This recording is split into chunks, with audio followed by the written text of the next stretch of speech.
প্রাণ প্রিয় ভালোবাসার হুজুর, আশা করি ভালো আছেন, কিন্তু আমি ভালো নেই।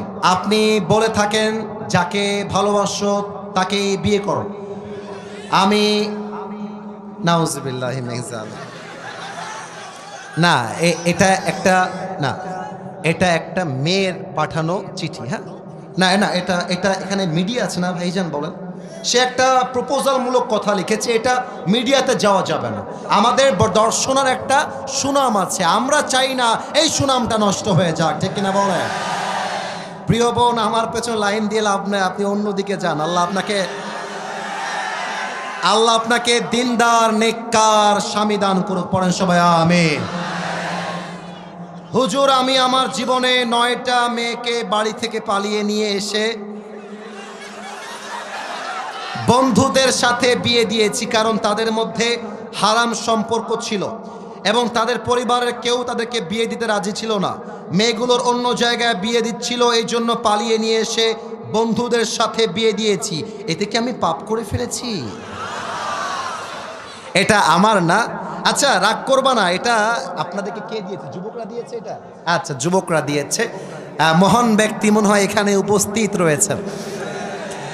আমি তাকে বলবো, যাকে পছন্দ তাকেই আমাদেরকে বিয়ে করতে হবে যুবক ভাইরা। তবে খেয়াল করবা, কার মেয়ে নিয়ে আসছো সাবধানে নিয়ে আসবা। ভুলে ভালে ভিন্ন মেয়ে তুলতে গেলে কিন্তু তোমার পিঠের চামড়া একটাও থাকবে না। তবে আমার যেটা মনে হয়, পালিয়ে বিয়ে করাটাকে আমি সাপোর্ট করি না, ইসলামও সাপোর্ট করে না। তবে যারা পালিয়ে বিয়ে করে, এরা সাদে সাদে পালিয়ে বিয়ে করে না। আরে দেয়ালে পিঠ ঠেকলে মানুষ পালিয়ে বিয়ে করতে বাধ্য হয়। আমার তো মনে হয় যুবকের বাপ যদি যুবককে রাইট টাইমে বিয়ে দিয়ে দেয়, আরে পালিয়ে বিয়ে করবে কেন?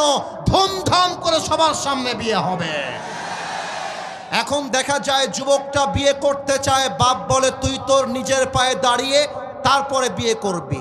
মেয়েটা বিয়ে করতে চায়, বাপ মা বলে তোর বয়স এখনো 18 হয় নাই। আমি দর্শনার কাছে প্রশ্ন রাখতে চাই, 18 বছরের আগে যদি একজন মেয়ে বিয়ে করতে না পারে, 16 বছরের মেয়ে টিকটকে নেচে বেড়ায়, এই আইনটা কোথায় থেকে আসবে যুবক ভাইরা, বলো আমাকে। 16 বছরের মেয়ে টিকটকে নাচতে পারবে, পার্কে গিয়ে প্রেম করতে পারবে, হোটেলে গিয়ে বয়ফ্রেন্ড নিয়ে নষ্টামি করতে পারবে, হালালভাবে বিয়ে করতে পারবে না। এটা প্রমাণ হয়ে যাচ্ছে।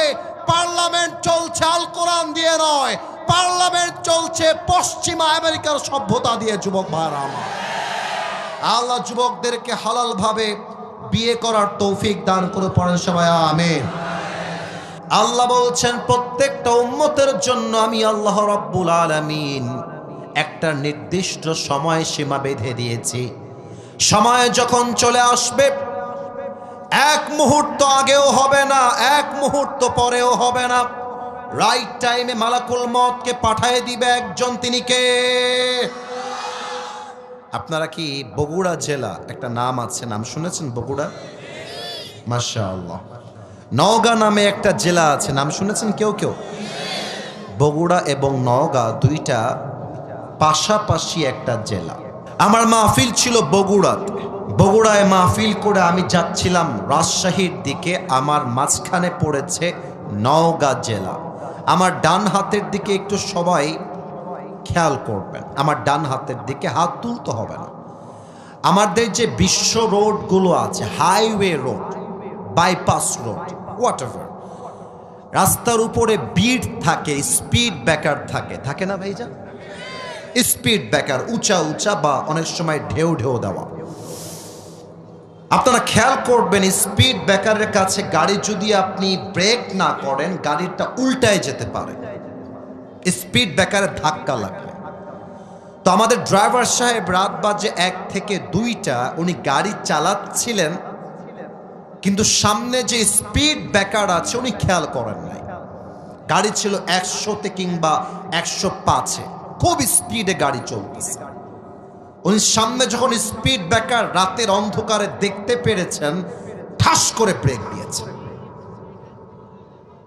আর এত জোরে ব্রেকটা আঘাত লেগেছে, আমার সিট থেকে একটা আঘাতে আমার এখনো মনে পড়ে আমি উঁচুতে উঠে গেছি। আমার মাথাটা গাড়ির ছাদে লেগে যাবে, এতটা উঁচুতে আমি উঠে গেছি ব্রেকের চাপে। আর গাড়িটাও এক লাফে কেমনটা যেন উড়ে যাওয়া ভাব, এতটা উঁচুতে উঠে গেছে। আমার একটা মুহূর্তের জন্য ফিল হয়েছে যে লা ইলাহা ইল্লাল্লাহ মুহাম্মাদুর রাসূলুল্লাহ। মনে হয়েছে এই তো আসিফ হুজুর শেষ, হয়তো এখনই আমার জীবনটা শেষ হয়ে যাবে। কিন্তু আল্লাহর কি খেলা, গাড়িটা রোড থেকে বাহিরে গিয়ে পড়ে নাই, রোডের উপরে পড়েছে। কিন্তু সেই দিন যদি গাড়িটা উল্টে গিয়ে পানিতে পড়তো, আমার দমটা বন্ধ হয়ে আমি মারা যেতাম। প্রত্যেকটা মানুষ এসে আমার লাশটা তুলতো গোসল দেওয়ার জন্য। আমার দেহে আজকে কত দামি দামি জামা, দামি ওয়েস্টকোট, দামি ঘড়ি, দামি জুব্বা, দামি টুপি, দামি চশমা, এই সব কিছুকে খুলে আমাকে 3.5 হাত মাটির কবরে সাদা কাফনের কাপড়ে প্যাকেট করে শুয়ায় দেওয়া হতো। আর এটাই তো দুনিয়ার জীবনের চাকচিক্যতার বাস্তবতা, ঠিক কিনা বলেন সবাই আপনারা? রূপেরই গৌরবে সাজিয়াছো সাজ, সোনা দানা কত কি আর রাজকী পোশাক।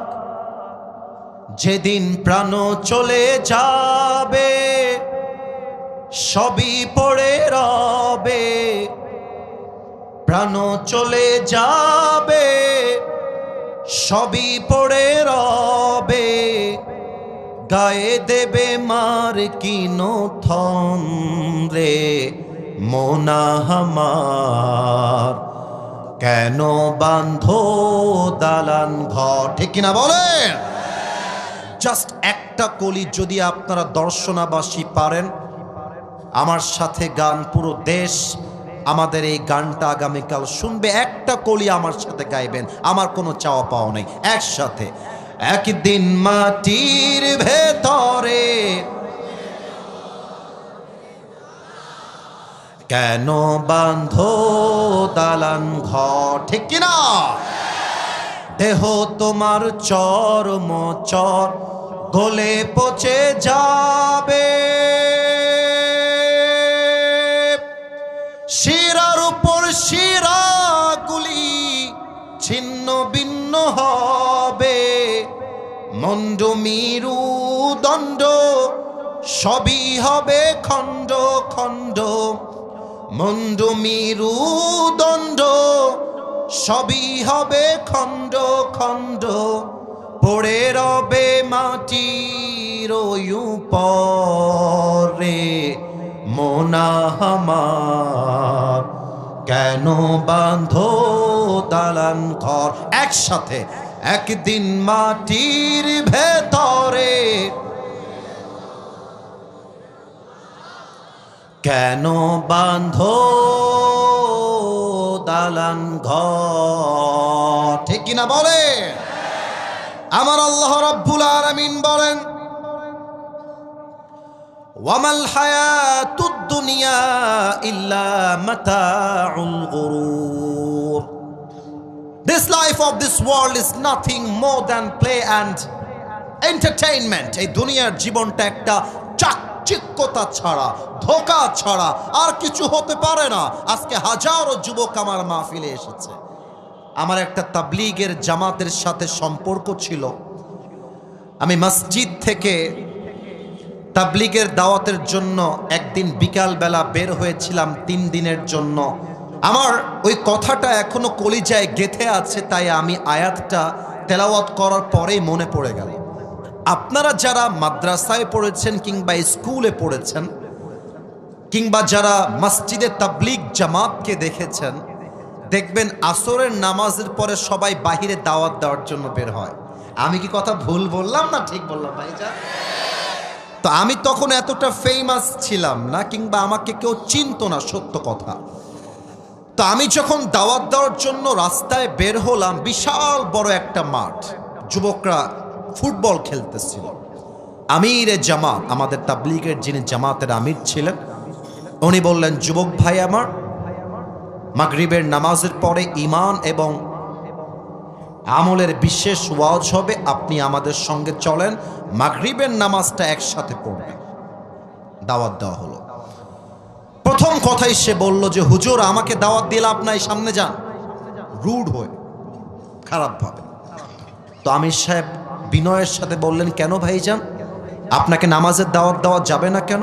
তো যুবকটা বলল, ভাই আমার তো এখনো বিয়ে হয় না, আমি তো বয়সে অনেক ছোট, আমার বিয়ে হবে, বাচ্চা হবে, ওই বাচ্চার বাচ্চা হবে, নানা হব, দাদা হব, তখন গিয়ে হজ করে এসে 5 ওয়াক্ত নামাজি হয়ে যাব, আমার নামাজের সময় এখনো আসে নাই। আমি প্রত্যেকটা যুবককে বলতে চাই, তোমার মতো হাজারো যুবক ছিল যারা বলতো কাল থেকে নামাজ পড়বো, কাল থেকে নামাজি হয়ে যাব, ওই কালটা আর আসে নাই, তারা আজই কবরের বাসিন্দা হয়ে গিয়েছে, ঠিক কিনা বলে?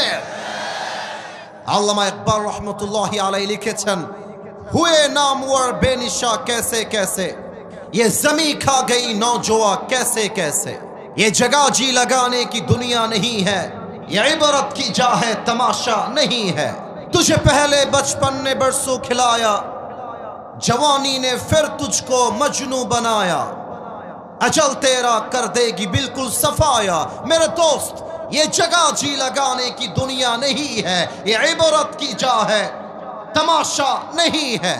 এই দুনিয়ার জীবনটা চাকচিক্যতার ধোঁকা ছাড়া আর কিছুই হতে পারে না, ঠিক কিনা বলেন সবাই আপনারা?